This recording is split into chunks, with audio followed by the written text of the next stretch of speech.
உங்களுக்கான இன்றைய பிரபஞ்ச வார்த்தை. உங்கள் ஆழ்மனதிற்கு தோல்வி என்ற வார்த்தையே தெரியாது. நீங்கள் ஒரு விஷயத்தை விடாமல் பற்றி கொண்டால் அதை முடித்துக் கொடுக்கும் வரை அது ஓயாது.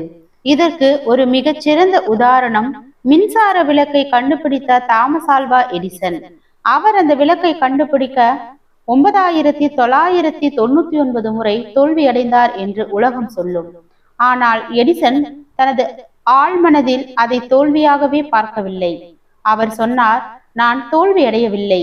ஒரு மின்சார விளக்கு எப்படி எரியாது என்பதற்கான 999 வழிகளை கண்டுபிடித்திருக்கிறேன்.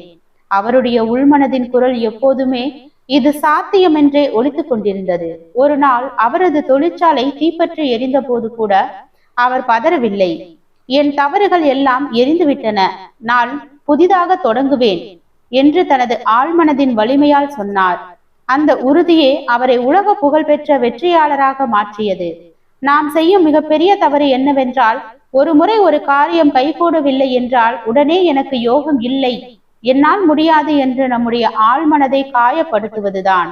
உங்கள் உணர்வு என்பது ஒரு தீப்பொறி போன்றது. அதை அணையாமல் பார்த்து கொள்ள வேண்டியது உங்கள் பொறுப்பு. சூழ்நிலைகள் உங்களுக்கு எதிராக இருந்தாலும் இதற்கு ஒரு வழி இருக்கிறது, என் ஆழ்மனம் அதை எனக்கு காட்டும் என்ற நேர்மறை எண்ணத்தை ஒரு கட்டளையாக பதியுங்கள். உங்கள் உள்மனம் ஒரு மிகச்சிறந்த வழிகாட்டி. அதற்கு நீங்கள் முயற்சி என்ற எரிபொருளை கொடுக்க வேண்டும்.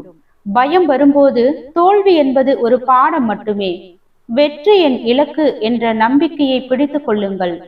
உங்கள் அதிர்வலைகள் எப்போது தளராத உறுதியோடு இருக்கிறதோ அப்போது பிரபஞ்சம் உங்களுக்கான புது பாதையை திறந்தே தீரும். இன்று முதல் எடிசனை போல உங்கள் தோல்விகளை கண்டு புன்னகைக்க பழகுங்கள். வெற்றி உங்கள் காலடியில் விழும். வாழ்க வளமுடன்.